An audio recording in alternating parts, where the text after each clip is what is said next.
लालची मुर्गी वाला और चालाक वकील की कहानी। रियाजपुर शहर के बीचों बीच अद्दुक नामिक मुर्गी फरोश की दुकान थी। वो मुर्गी फरोश मुर्गी बेचकर अपना घर चलाता था। एक दिन एक आदमी मुर्गी लेकर कसाई की दुकान पर आया। भाई जरा ये मुर्गी काट कर इसका गोश्त बना दो, मैं जरा आगे से सामान लेकर आता हूँ। आदमी मुर्गी वाले को मुर्गी देकर अगली दुकान पर सामान लेने चला गया। इसी दौरान शहर का काजी उस मुर्गी वाले के पास आया और कहा, अरे ये मुर्गी काट कर इसका गोश्त बना दो। नहीं काजी साहब, ये किसी की मुर्गी है, मुझे गोश्त बनाना है, इसका मालिक आता होगा। नहीं, मुझे यही मुर्गी चाहिए, तुम मुझे इसी मुर्गी का गोश्त दो, और जब इसका मालिक आए तो उसे कहना मुर्गी उड़ गई। काजी साहब इस तरह तो मुझ पर केस कर देगा। काजी साहब हंसते हुए बोले, अरे पागल, वो केस लेके तो मेरे पास ही आएगा ना, मैं फैसला तुम्हारे हक में दे दूंगा। ये सुनकर मुर्गी फरोश ने गोश्त काजी साहब को दे दिया। काजी साहब गोश्त लेकर चले गए। इतने में मुर्गी का मालिक मुर्गी वाले के पास आया। लो भाई गोश्त तो दे दो। भाई आपकी मुर्गी उड़ गई है। तुम कैसी पागलों वाली बातें कर रहे हो, मजाक मत करो, जल्दी से गोश्त दो। कहा ना मुर्गी उड़ गई है, जो करना है कर लो, कोई गोश्त नहीं है। आदमी परेशान हुआ और उसी काजी के पास गया। काजी साहब, मैंने अपनी मुर्गी कसाई को गोश्त बनाने के लिए दी थी, वो मेरी मुर्गी हड़प कर गया है, मुझे इंसाफ दो। जाओ तुम उस मुर्गी फरोश को मेरे पास लेकर आओ। ठीक है काजी साहब, मैं उसे लेकर आता हूँ। आदमी उस मुर्गी फरोश के पास गया और उसे कहा, चलो मेरे साथ काजी साहब के पास, अब वो तुम्हारा फैसला करेंगे।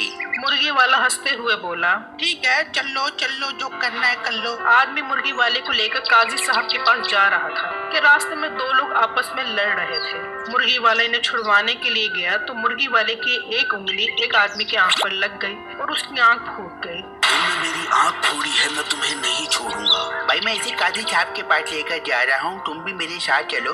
हाँ चलो। अब मुर्गी वाले के खिलाफ दो लोग हो गए। मुर्गी वाले ने देखा तो वो डर कर भागा और एक खम्बे पर चढ़ गया। खम्बे के नीचे एक बूढ़ा आदमी खड़ा था। इतने में मुर्गी वाले का पाँव फिसला और वो उस बूढ़े आदमी पर गिर गया और बूढ़ा आदमी मर गया। तुमने मेरे बाप को मर दिया है, मैं तुम्हें नहीं छोड़ूंगा। भाई मैं इसे काजी साहब के पास लेकर जा रहा हूँ, आप भी हमारे साथ आ जाओ। अब तीन आदमी मुर्गी वाले के खिलाफ हो गए और तीनों अपना मुकदमा लेकर काजी साहब के पास पहुँचे। काजी साहब, इसने मेरी मुर्गी हड़प कर ली है। काजी साहब, इसने मेरी आंख फोड़ दी है। काजी साहब, इसने मेरे बाप को मार दिया है। काजी साहब ये सुनकर हैरान रह गया कि मामला तो सिर्फ एक मुर्गी का था, अब ये दो केस और कहां से आ गए। काजी ने दिल में सोचा, मसला तो हल करना ही पड़ेगा। पहले तुम बताओ, तुम्हारी आंख कैसे फूटी? काजी साहब, मेरी एक आदमी से लड़ाई हो रही थी, ये आदमी आया, उसने मेरी आंख फोड़ दी, मुझे इंसाफ दो। काजी साहब बोले, एक तो तुम लड़ रहे थे, ये तुम्हारा जुर्म है, अब तुम इंसाफ चाहते हो तो तुम भी इसकी एक आंख फोड़ दो। ठहरो,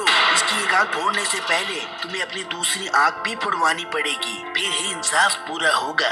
ये सुनकर आदमी गुस्से से बोला, रहने दो काजी साहब, बड़ा आपका इंसाफ, मैं अपना केस वापस लेता हूँ। अब तुम बताओ, ये तुम्हारे बाप पर किस तरह से कूदा? काजी साहब, इसने खंबे से मेरे बाप पर छलांग लगाई और मेरा बाप मर गया। ठीक है, तुम भी उसी खंबे पर चढ़कर इसके ऊपर कूद जाओ। काजी साहब, अगर ये इधर उधर हो गया तो मैं तो मर जाऊंगा, ये मेरा मसला नहीं। अगर तुम बदला लेना चाहते हो तो ऐसा करना पड़ेगा। रहने दो काजी साहब, मुझे इंसाफ नहीं चाहिए, मैं अपना केस वापस लेता हूँ। मुर्गी मालिक ने जब दोनों के फैसले सुने तो वो बोला, काजी साहब, इतना अच्छा इंसाफ आपने इन दोनों के साथ किया है, मुझे उम्मीद है मेरे साथ भी ऐसा ही इंसाफ करोगे, इसलिए मुझे इंसाफ नहीं चाहिए, मैं अपनी मुर्गी माफ करता हूँ।